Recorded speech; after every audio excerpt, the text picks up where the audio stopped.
விஜய் வாழ்க்கை வரலாறு. பகுதி 1. சிறுவயது சினிமாவில் நுழைவு. ஒரு சிறுவன் கேமரா விளக்குகளின் வெளிச்சத்தில் நடந்து வந்தான். அவனுக்கு அது ஒரு விளையாட்டு போல இருந்தது. ஆனால் காலம் அவனே ஒரு தேசத்தின் கனவு குரலாக மாறப்போகிறது. அப்போது யாரும் அறிந்திருக்கவில்லை. இன்று நாம் பார்க்கப் போகிறோம் தளபதி விஜய் என்ற பேரரசின் தொடக்கம்.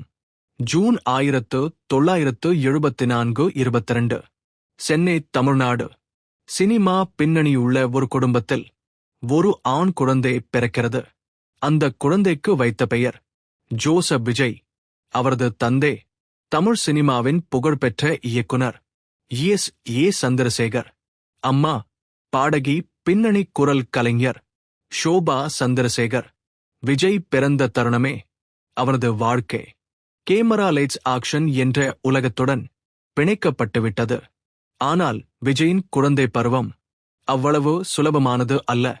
அவரது தங்கே வித்யாசாகர் ஒரு விபத்தில் இளம் வயதிலேயே மரணமடைந்தார். இந்த இழப்பு விஜயின் மனதில் ஆழமான முத்திரை பதித்தது. அவன் மிகவும் அமைதியான, உள்ளுக்குள் சிந்திக்கும் சிறுவனாக மாறினான்.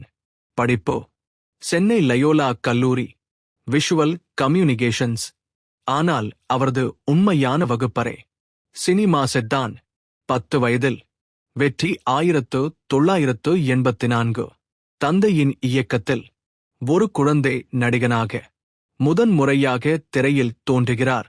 அதன் பின் குடும்ப கௌரவம், வசந்தராகம், நான் சிகப்பு மனிதன், சட்டம், ஒரு இருட்டாரே, இது எங்கள் நீதி. ஒவ்வொரு படமும் அவனுக்குள் ஒரு நடிகனை வடிவமைத்துக் கொண்டிருந்தது. ஆனால் விஜய் நடிகரின் மகன் என்ற அடையாளத்திலிருந்து நடிகர் என்ற அடையாளத்திற்கு மாற வேண்டிய போராட்டம் அப்போதுதான் ஆரம்பமானது. 1992. 18 வயது. ஹீரோவாக அறிமுகம். படத்தின் பெயர் நாளையா தீர்வு. அந்த நாள் திரையரங்குகளில் ஒரு புதிய முகம், பெரிய கனவுகள். ஆனால் வரவேற்பு கலந்த உணர்ச்சிகள், விமர்சனங்கள் கடுமை, வசூல் மிதம். இவர் நிலைப்பார் என்ற கேள்விகள். ஆனால் விஜய் நின்றார் அமைதியாக, அடங்காமல். தொடர்ந்த தோல்விகள். செந்தூரபாண்டி, ரசிகன், தேவா. ஒவ்வொரு படமும் அவருக்கு பாடம். அப்போதுதான் வாழ்க்கை அவரை ஒரு திருப்பு முனைக்கு அழைத்தது. 1996. ஒரு படம், ஒரு காதல் கதை, ஒரு குடும்ப உணர்ச்சி. பூவே உனக்காக. அந்த ஒரே படம் விஜயே இயக்குனரின் மகன் என்ற அடையாளத்திலிருந்து இளசுகளின் இதய நாயகன் என்ற இடம் உயர்த்தியது.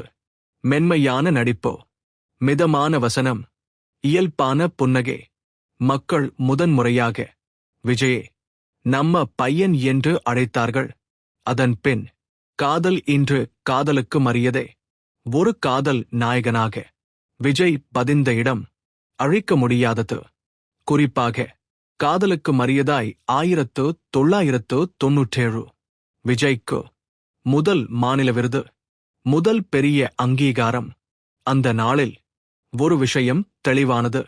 இந்த இளைஞன் சாதாரண நடிகர் அல்ல, எதிர்கால தமிழ் சினிமாவின் முகமாக மாறப்போகிறான்.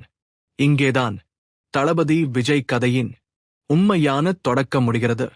தொடரும். பகுதி 2. ஸ்டார்டாம் பெற போராட்டம், ஒரு நட்சத்திரத்தின் எழுச்சி.